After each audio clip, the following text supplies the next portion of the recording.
বিরিয়ানি খেতে কে না পছন্দ করে, সেটা যদি বাসায় বানানো তেহারি হয় বা আখনি হয় তাহলে তার কথাই না। রেস্টুরেন্টে গিয়ে আর বিরিয়ানি খেতে হবে না যদি রেস্টুরেন্টের স্বাদের মতো আপনার বাসায় বিরিয়ানিটা তৈরি করতে পারেন। হ্যালো এভরিওয়ান, আসসালামু আলাইকুম।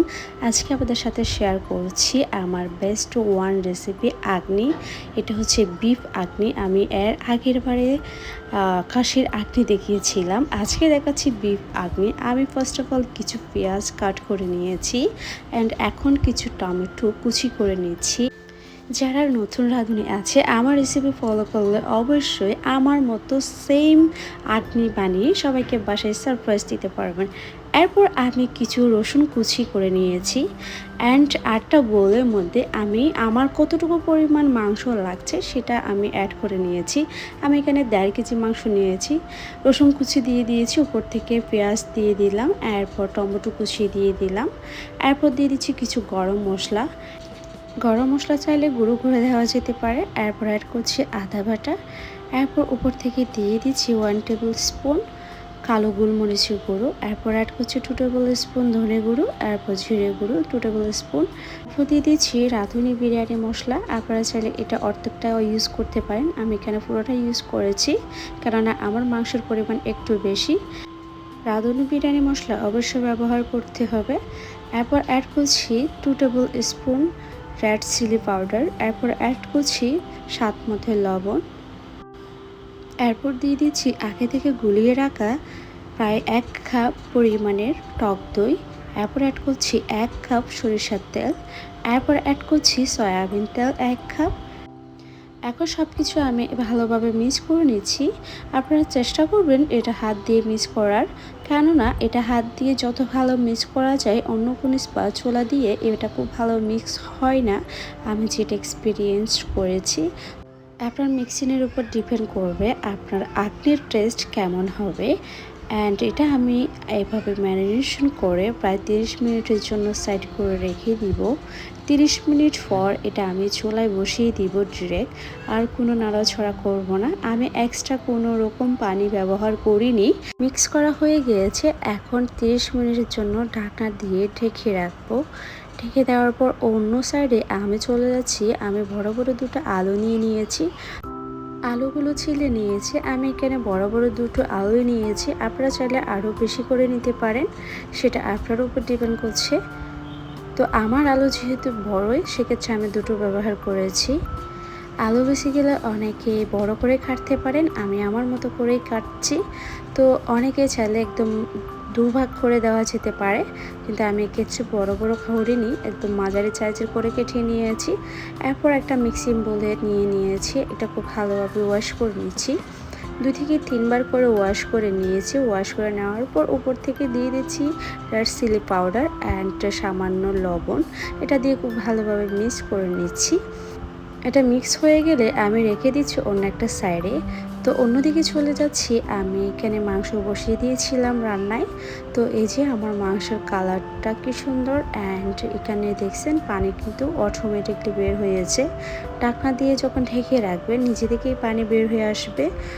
আর একটা সাইডে আমি বড় একটা পাতিল বসিয়ে দিয়ে দিলাম 3 টেবিল স্পুন ঘি। এরপর অ্যাড করছি কিছু আস্ত গরম মশলা। এরপর দিয়ে দিচ্ছি দুটো রসুন কুচি। এরপর আগে থেকে প্রায় 30 মিনিট ধরে পানি ছড়িয়ে রাখা চিনি গুঁড়া চাউল, এটা আমি 30 মিনিট ভিজিয়ে রেখেছিলাম। এরপর পানি ছড়িয়ে শুকিয়ে নিয়েছি। চাউলটা এপাশ ওপাশ করে খুব ভালোভাবে ভেজে নিচ্ছি। প্রায় 5 মিনিট লেগেছে আমার চাউল ফ্রাই করার জন্য।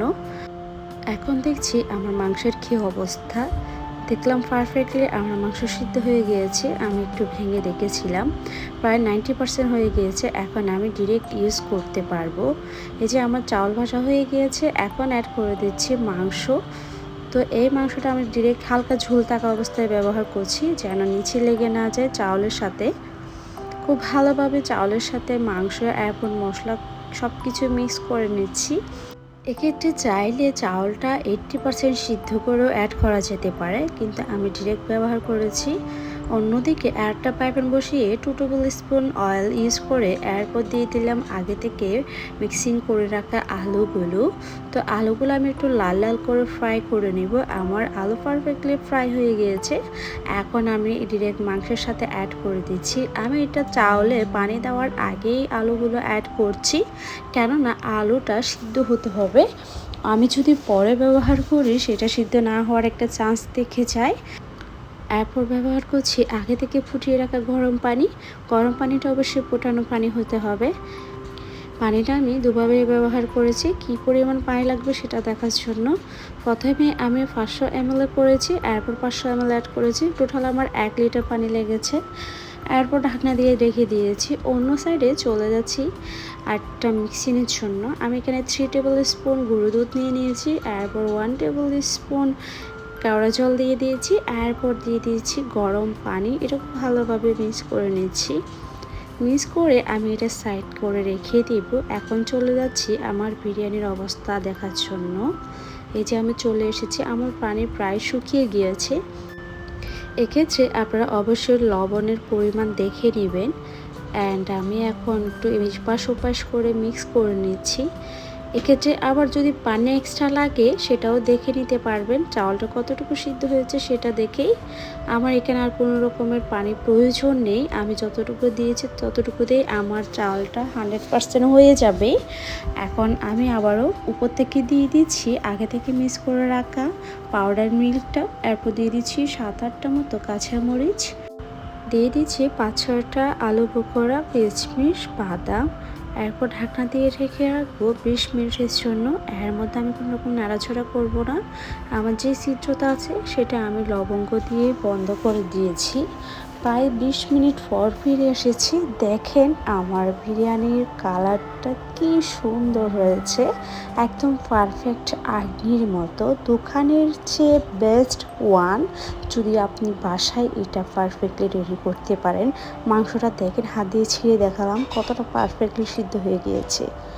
এরপর আমি একটা বাটিতে সার্ভ করে নিয়েছি। সার্ভ করছি আমার মিস্টারকে দেওয়ার জন্য। আমার মিস্টার বেশ কয়েকদিন ধরে বলছিল আখনি খাওয়ার জন্য, তো আমার সুযোগ হয়ে ওঠেনি। আজকেই সুযোগ হলো, আজকে বানিয়ে খাইয়ে দিলাম। তো ও এত সুনাম করেছে, বাসায় বাকি মানুষগুলো এত পেট ভরে খেয়েছে। খাওয়ার পর প্রায় অনেকক্ষণ রেস্ট থেকে আমার দেবর আমাকে বলে, ভাবি বিরিয়ানিটা খুব মিস করছি। বিশ্বাস করবেন কি না জানি না, সত্যি বেস্ট ওয়ান। অবশ্যই একবার হলো ট্রাই করবেন। আজকে এ পর্যন্ত, সবাই দোয়া করবেন। আল্লাহ হাফেজ, টাটা।